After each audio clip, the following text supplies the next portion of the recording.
everyone. I'm Denisha Devnarayan, and you're watching the Full Quota podcast on One World Sports Radio. And hello, and welcome back to another week of the Full Quota podcast. This is your South African cricketing podcast.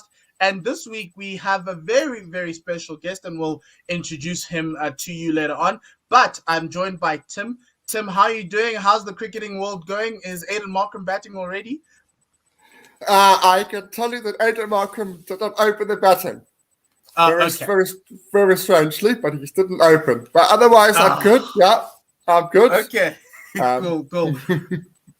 So importantly, this week's we were starting with the CSA T20 tournament. We've got 4 groups. They start on Friday, and we're gonna have got 2 weeks of T20 cricket, and we'll be talking about that later on this week. The squads are taking a little bit longer to be announced, which frustrates me and you, but I think it only frustrates me and you. Our viewers and our listeners will be comforted by the fact that when we do come back on, we'll have the information. Remember, before we do anything, you can interact with us on all these platforms, Facebook, Twitter, and also YouTube and Instagram. We are currently live on Facebook, YouTube, and Instagram, so you can and Twitter, so you can send through your questions. Also, remember, most importantly, please do subscribe. We are also doing a rugby this weekend, the New Zealand versus the Springboks. It's a 100th test match between the two teams, so that's going to be quite cool. So please do that. Now we have our special guest. This man is one of the few great glovemen we have in the country. He's scored over 3,500 first-class runs. He has had 577 dismissals across all 3 domestic formats. He's played for the Proteas in 7 games in T20s, and he is Mangaliso Mosehle. Hi, Mangi. How are you doing? No. I'm all good. I didn't even know that I had the amount of dismissal there, but thanks for giving me a heads up. Oh, good. No, the stats head in me goes, okay, how many dismissals has he gotten? Okay, cool. That's actually it's a very great number, and it shows your commitment to the game. You've been playing playing cricket for pretty much your entire adult life. So that's really, really awesome.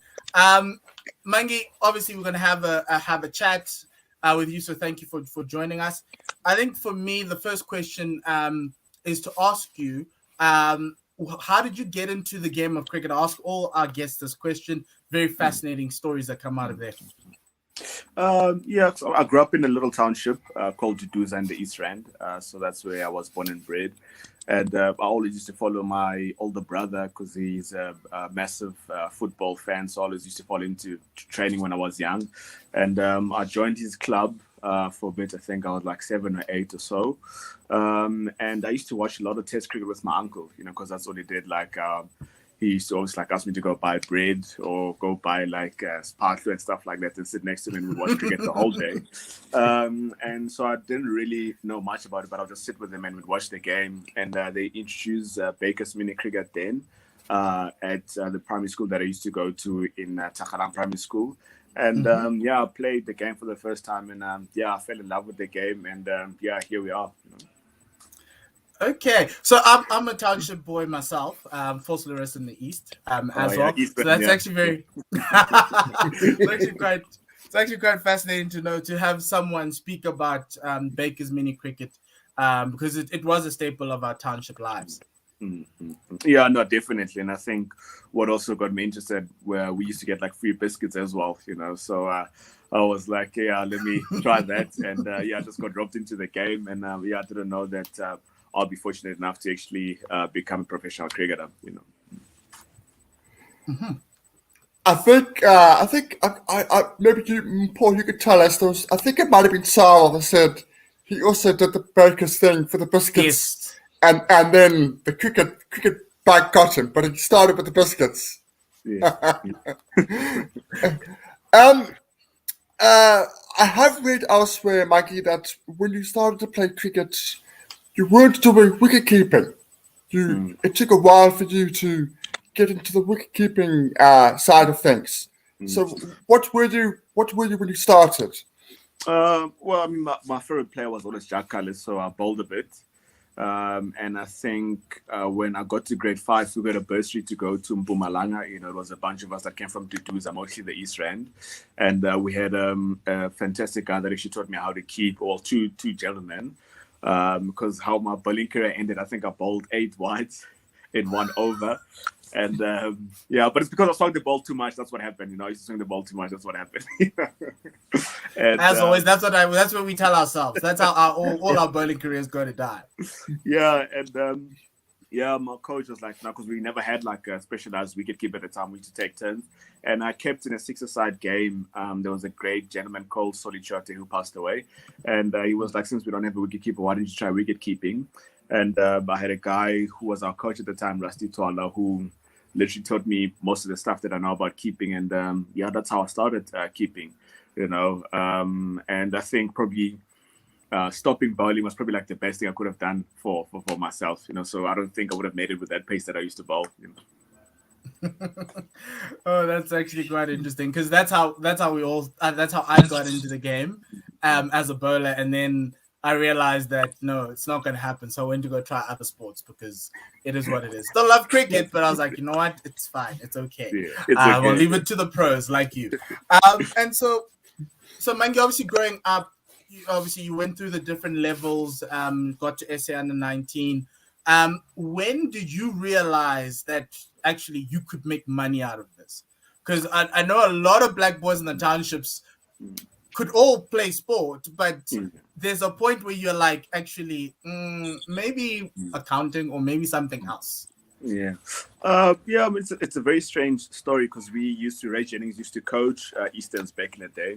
So every winter holidays would always have, so mostly the guys from the East would mostly have like a camp for about a week and a half or so. So he came the one time as a guest speaker. And I mean, obviously he's never seen me play or whatever. So he asked me to come in front, and he was like a very terrifying man at the time. I think I was 11 years old. And he said to me, you know, I can see in your eyes that one day you're going to play for South Africa, you know. And I think when I turned 16, we had those regional trials, which were SN19 trials. And I think for the first time in my life, I got a leg side stamping in the nets at Supersport Park, you know. Wow. And he was like, if you train hard, I will take you to the World Cup. And I was like, there's no way. There's way too many better players than I am, you know. So like, what does this guy see in me, you know? And I think at the time, you know, I was just going through like my teenage phase where I used to do like a lot of push-ups. And so fitness was just a thing for him, which I did well, but like my skills weren't really up there. And I worked a lot with Uncle Solly before he passed away during that time. And when I played as in 19, I played the World Cup with Wayne Parnell and them. And we did quite well. I think Virat Kohli and them beat us in the finals in Malaysia. So it was a very good World Cup. But like I hardly ever played because we had one of my favorite keepers called Bradley Barnes, you know, so he was like the first choice keeper. So I think I only kept 2 games. And Ray was like, no, we've got under 19, England under 19 coming the following year in Jan, and you'll be one of my senior players and play most of the games. And I think I got SA under 19 Player of the Year that year. I had a very good tournament against England, and the Titans were like, they're looking for like a young wicket keeper, you know, to help Heineken. And I was just like fortunate enough to be in that position. Wow, that was an interesting under 19 World Cup, because you had Tim Southee, Virat Kohli. That Indian team had Jadeja as well. So it must have been quite an experience, because you're watching these guys. You don't know they're gonna be great, even in the South African side. It's how was that level of competition there? And like, were you like, this guy's gonna be good when you saw? I mean, I think we played India, because we played them before. We played them in a triangular series with Bangladesh before we went to the World Cup, and then we played them again. Then they were in our group, and I think, I mean, Jadeja was batting number 6. I think the only time I only saw him bat was when we bowled them out in the finals. You know, so they had like a very solid team. You know, so we hardly ever bowled them out. They had like another guy called Gaswami, was like a fantastic wicket keeper. and another guy left-hander called Shivastava, and they were just like on a different level, and I think what also made them that good is that leading up to the World Cup, they must have played about like 50 to 60 games together, so they were very well drill side, but the competition was fantastic. I think it opened up my eyes in terms of like I also needed to like upskill myself and try to get better to compete with those guys if I had like aspirations to play for South Africa, But yeah, I mean, it was a fantastic World Cup. Gave a lot of us like a lot of opportunities. I think after that year, out of the squad of 15, 13 players from South Africa got like franchise contracts. And I think the whole Indian team were drafted into the IPL as well. So it was a very, very good competitive World Cup for us.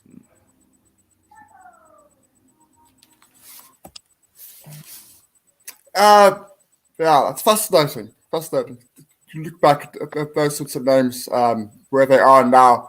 To go back onto your career, do you think the fact that you've played for quite a lot of different franchises has helped you mature as an individual? So you haven't stayed comfortable in one province, so to speak.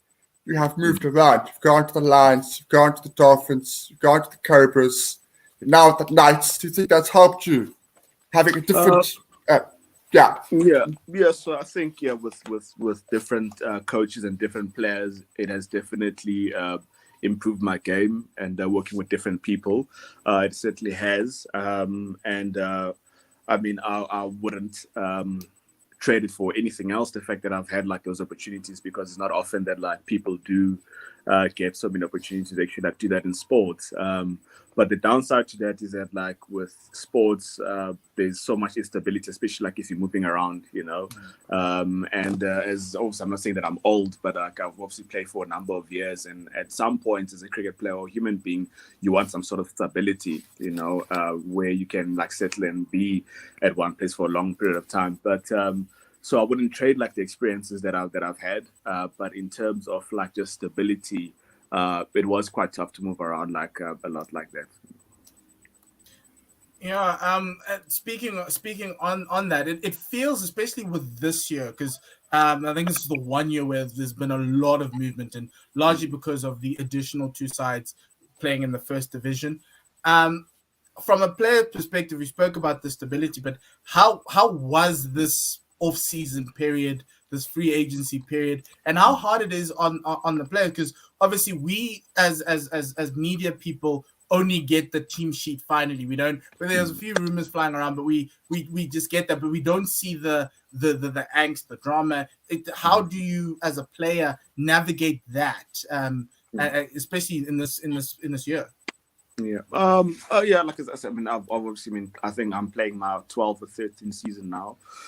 So I think for me, like the transition has been like a little bit easier. So I know a lot of coaches. I've played with most of the guys that, I played either with them or against them, or we played together SAA or at the academy, and so for me, it's always been a little bit easier to settle into a new team and into a new environment, because obviously I've done that throughout my whole career. But I think for a lot of the guys, it's been quite tough, because obviously some guys had to like lose their contracts, some guys had to like leave their homes and like try, build their careers somewhere else, but the transition for me hasn't been that difficult. Like as I said, I know most of the guys that are in the Knights team, either I played with them at the Titans or I played with Riley growing up as under 19. I've always played against Pite, and I've always played against most of these guys. So for me, I haven't really found it difficult, but I know with a lot of the guys, it's been quite tough, like having to leave with your entire family, let's say, to go to the Eastern Cape or and for them it's been quite difficult. But for me, it's been okay. But it's definitely going to be an interesting season. Like I said, there's been like a lot of movements around, and there's also been tough with like the COVID when we weren't allowed to train. So for the new guys or guys that are still starting out their careers, I'm sure maybe the transition was like a little bit tough because they didn't have enough time to spend during off seasons and stuff like that. And some of the guys did go overseas. So it's going to be an interesting season, but it's going to be a good one, And I think also what's been good is that like the academy guys and the school cricket is so good. So I think for the future of South African cricket, it's in a good place in terms of like producing the next proteas. Yeah, I think you're right. I think it's still a little bit of settling down for some individuals, but I think going forward, I think it's the right thing. I think especially with the closeness of potentially the club system, that's been struggling the last few years. So that'd be good to see if we can have a nice pipeline, so to speak. To think more specifically onto you and as Paul mentioned there about your stats and your glove work. Do you think the natural gloveman, so the keeper batsman role, is maybe perhaps a dying breed when you think of how difficult it is for somebody like Folks to get into the England side, for example? What do you think of glovemen going forward? Yeah, it's. I think Adam Gilchrist, did us in for all the keepers. Bastard. Yeah. Although like it was fantastic. He definitely changed the whole perception of like how people look at keepers. But my personal opinion, maybe I'm saying from like a biased point of view, I still feel and believe that there's a massive need. I mean, if we look at Ben Folks when they played in India, the whole England side went an entire test match with our innings without any extras, whether it was like buys or no balls, whatever.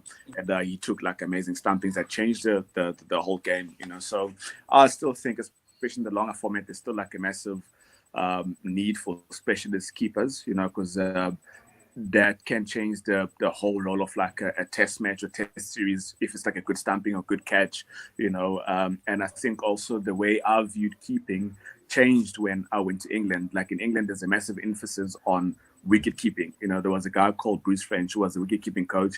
He is specifically designated to coach keepers throughout the county system. And if you look at the amount of keepers that England have produced, like amazing keepers, it's unreal. And also playing a bit in Australia, you can see that there's a culture in England and Australia where in South Africa there is, but we all different.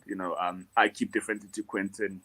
Quentin keeps differently to Anders Claassen, and they're both great lovemen. But for me, in the future, I'd like to see a keeping culture in South Africa. So if you look at all the Australian keepers, even though they're all different, but their style is similar. If you look at the guys in England, even though they're different, but their style is similar.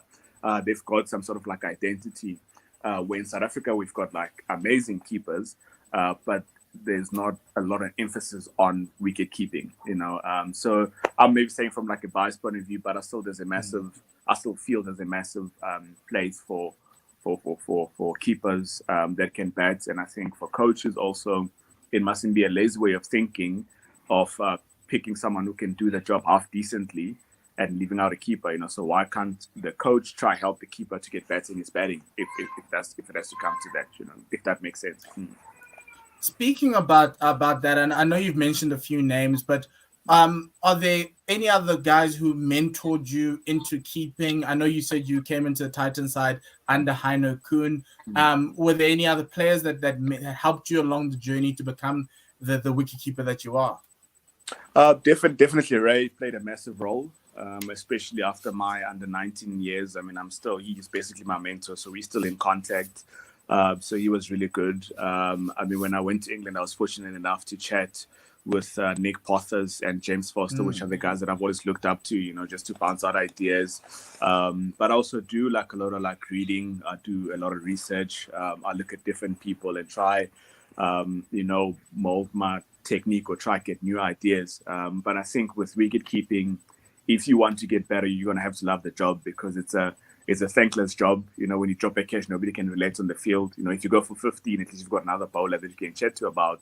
If you go out for naught, you've got like another batter, where with wicket keeping, you by yourself. So sometimes people do not understand what you go through, So in order for you to be a good wicket keeper, you have to love the trade. You have to be willing to do the dirty hours. You have to be willing to be your own coach, because a lot of the times keeping, it's you do fielding, and then you go catch for the bowlers, and coach will hit you 10 flat catches, but there's more to wicket keeping than that, There's like basic stuff that you need to work on. There's techniques that you need to work on. There's conditions that you need to consider, keeping in the high field and keeping in the coast, So those are all the other things that go into keeping. So it's not just about just catching a cricket ball, but there's like a lot of stuff that goes into the trade.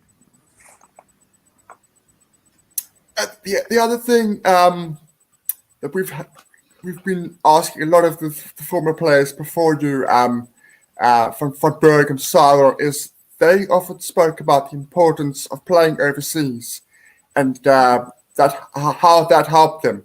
You played a little bit of time in Holland and around 2015, I think. Yeah. How was that experience, and did that experience help you on and off the field? Yeah, definitely. There's a lot of festivals in Amsterdam, so musically it was good off the field.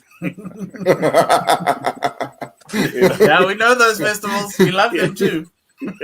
Yeah. I think when it comes to keeping, definitely, because I think the whole of 2015, I stood up to most of the bowlers except for Paul van Wyk. I think he played for the Dutch team, and same with the whole of 2016. I only didn't keep up to the stumps to one bowler. So in terms of like sharpening up my skills, because the conditions are very different. So you play on carpets, but underneath there's clay, and most of the fields that they used, it's football fields. So sometimes if the clay is not like well rolled, it becomes quite tough to keep, But I enjoyed the experience. It helped me out a lot in terms of like sharpening up my skills. I had like some good games there, which most of the things I learned about setting up to the wickets I actually applied in South Africa, which has helped my game, So with the bat, I didn't do as well, only when we played on like tough wickets, which there's only like 3 of them, I think, in the whole of Holland.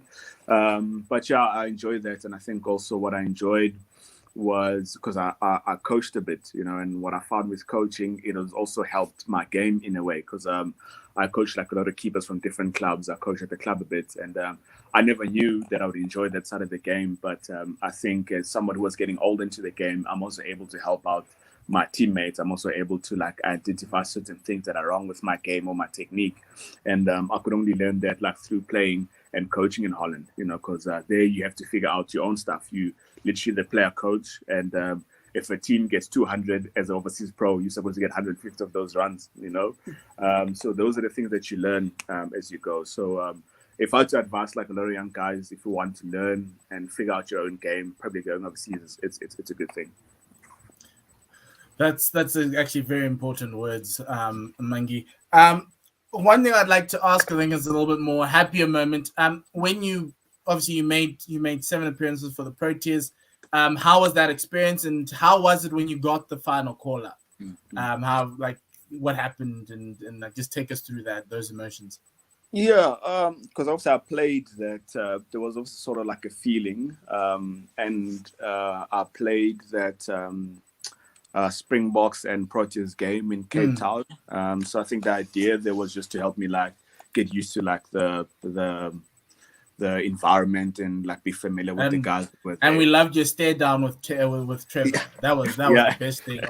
And I probably like a lot of people think that was planned. Like I obviously like knew his misses, and like I only knew of him. That was like the first time I actually like met him in person actually. So that was actually like fantastic. But and then also obviously that was the idea. Then I think I joined the team mid Jan. Because I think we played the game in December. So we trained for like a week and a half, and everything was fine. And normally before the game, they obviously explain to you like what it means to be a Protea, and what the flower represents and what they believe in, like in the Protea fire. And I think only when I got my cap and I got to my hotel room, I got nervous, and only then it became so real, and because I never thought that I'll play for the Proteas. I think when I did well under 19, I thought I'll play when I'm like 23, but when I did, it was an amazing feeling. And I remember Ray Jennings was commentating that game. It was a reduced game against Sri Lanka, and as I was walking down, he was walking behind me, and he's like, "Hey, my son, don't F this one up. You only have one opportunity, So I was like, "Oh, there's no pressure there." But yeah, it was an amazing feeling. My entire family was there to watch the game, And I mean, obviously, I made my debut with the ground that I'm very familiar with, where I grew up most of my career. So, yeah, all in all, it was a very, very special day. That's amazing to hear. It's really So, sweet. so you've pretty much, achieved everything. Like you've gone right through from the grassroots, all the way through academies, A teams, all the way through to the Proteas. Going forward now, as one of the senior players with the Knights, what are your goals and plans this season and the next couple of seasons? Have you got goals in mind that you want to achieve? I think for me, and I mean, it worked nicely in Durban at a bit when I was still at the Lions. I think my goal for me, if I can leave, besides obviously performance, it's important, And if I could one day wake up and say that I'm done playing, if I could leave the team or the game in a better place, I think I would have achieved what I wanted to do.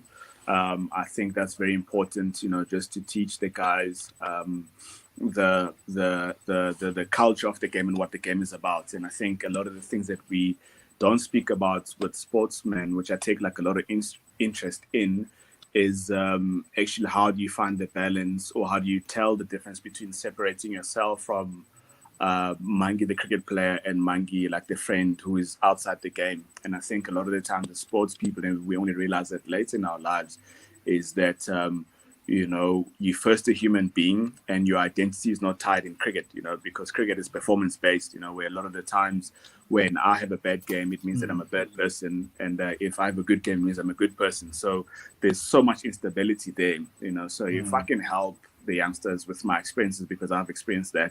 I still do even till this day, but now at least I can recognize those moments and actually like say, okay, hold up, man, if you actually allowed to fail, then that's okay, So if I can help like the younger guys that are coming after me to actually like find that quicker than what I did, I think I would have done my job, because a lot of athletes struggle with anxiety and depression, and those are the things that we hardly ever speak about, because if I speak about like how I'm feeling, and then you regard it as weak because it's such a competitive and a performance-based sports, which it is, because that's what we get paid to do. But in order for you to reach your optimal performance, all your other things outside your cricket life have to be in balance as well. Well said. Yeah. No, yes, amazing, and that's true. You got to give yourself the grace and the empathy, especially. And I think it's hard for us outside of your sphere to be able to see that. We obviously don't see that, and it's good that even recently with a lot of other sports people talking about the mental side and that other side of the game that nobody ever talks about, because it's no longer shut up and play. It's now actually, no, we're human beings. So mistakes do happen. Things do go wrong.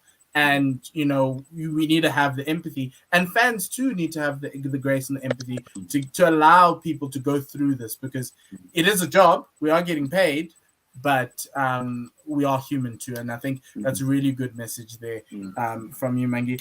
I think for me, I watched you in the MSL. For the Paul Rocks for those 2 seasons, you are a champion. Congratulations! That was one of the most.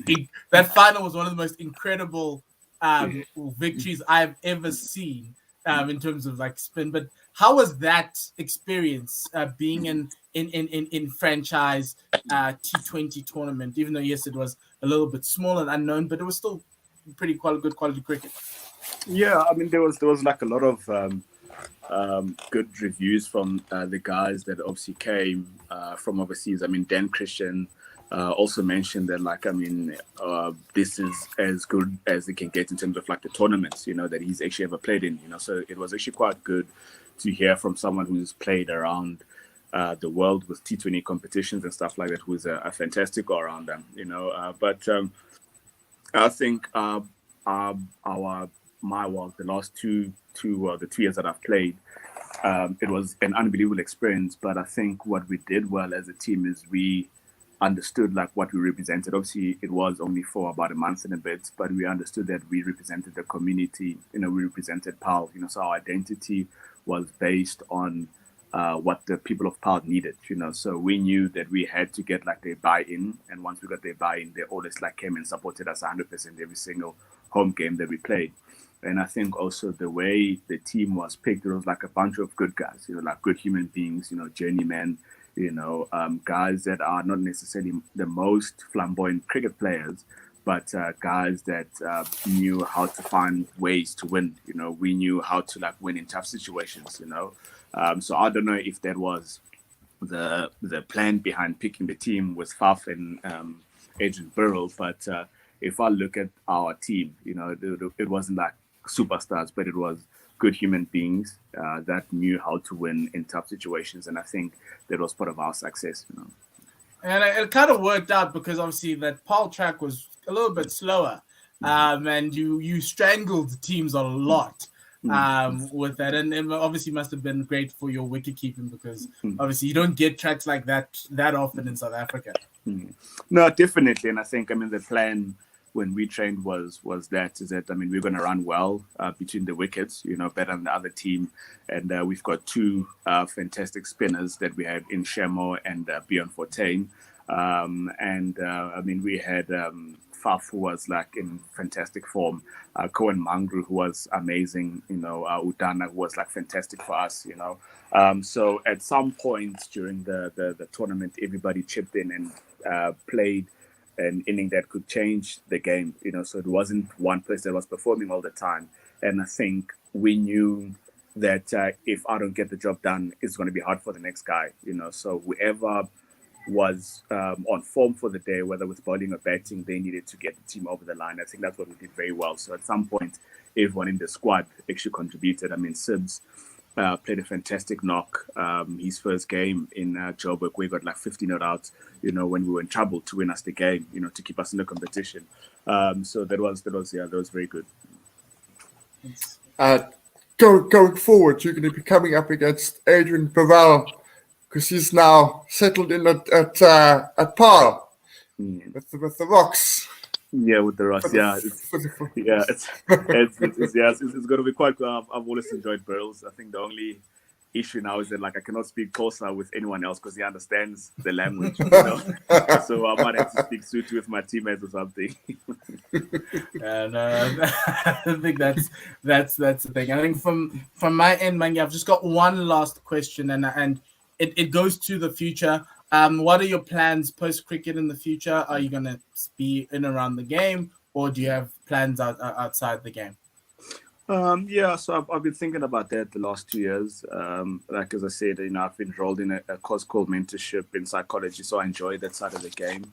But if it was up to me, I don't see myself as somebody who will sit in an office for 8 hours. I think maybe that's why I chose to like keep wickets, because at least when you keep wickets, you're always busy.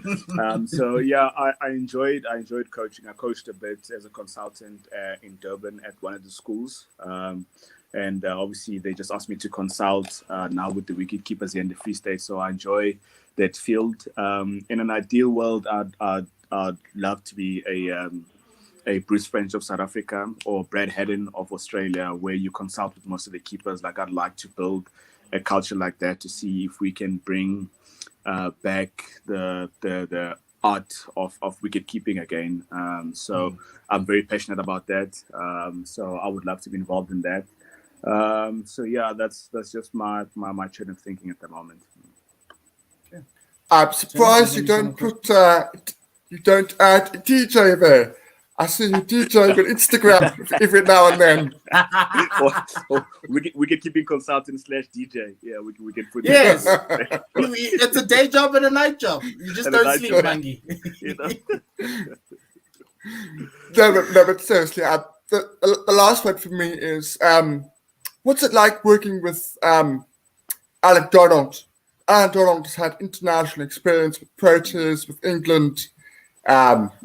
He's one of the more traveled coaches that we've got back in our shores in the new structure. So what's it like working with him?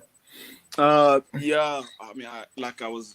I've seen him play against the Knights in the previous years, and he was one of the guys that I used to love watching when he bowled. I remember when I was young, at my grandmother's, I used to like take the ashes and like I used to paint my nose so I could bowl like him. So yeah, he is fantastic. Like he's very good when it comes to working with people. He's creating a very awesome team culture here in Bloem, and I think because of like his experience that he's been around the world, he understands how players think. He understands what players need. So he's been fantastic in terms of like player management. He's been fantastic with the bowlers. He's just been world class with my experience with him. So yeah, I mean, I've been really excited like working with him. Like I like the way he thinks about the game. He's someone who understands how players think, who understands like what players are going through. So he's created a fantastic culture in terms of that in our team. Good to hear. Yeah, it's very good to hear. And Mangi, I think that's going to be the end of our interview with you. Thank you very much for joining us. And I wish you all the best for the coming season. I know you guys have the CSA T20 knockout starting probably next week, Tuesday, because you are the home side, one of the two home sides, obviously the Northern Cape being one in Kimberley. So wish you all the best with your future endeavors. And thank you very much for giving us your time. I really thoroughly enjoyed this interview. No, it's an absolute pleasure. Hopefully it's not the last time I see you guys.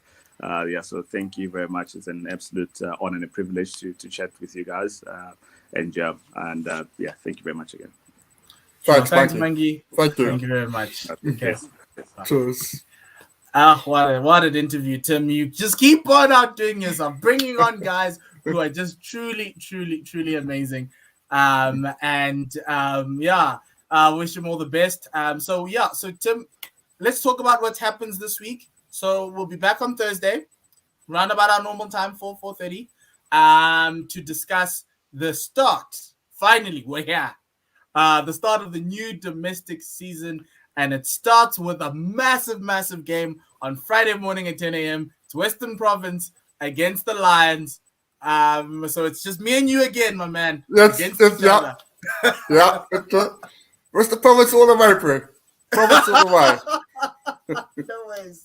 Never. But yeah, so we'll be talking about that on Thursday, and also it kicks off a 2-week of cricket every day. There'll be a few days where there's no cricket, but it starts at CSA T20. We're talking about that and a lot more on Thursday. So please do join us for that. But thank you very much to Mangi for joining us. Tim, thank you very much for organizing and also being a part of this podcast. Remember, we're also on Apple Podcasts at One World Sports Radio.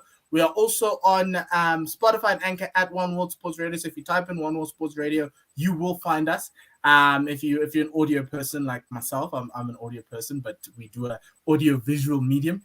And remember also just please do subscribe to the channel. We'll see you again on Thursday. We've got cheap seats in the week and also some rugby on a Saturday. So thanks, Tim. Till we meet again, have a good night and goodbye. And finally, lesale.